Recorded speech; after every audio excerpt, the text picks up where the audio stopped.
At this location is where the Nova Dance Festival took place on October 7th, 2023. It is so sad that over 360 young people and adults were murdered brutally by Hamas terrorists who came out of the Gaza Strip. Others were taken hostage.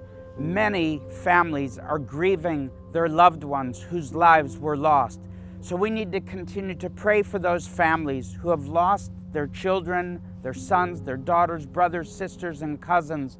But we also want to come and encourage all of you to come here to see what took place and remember that these 360 that were estimated to have been killed, and of course others who were taken hostage, will be remembered both now and in the future, as we can even hear the sounds of war in the background as artillery fire is still being shot into the Gaza Strip.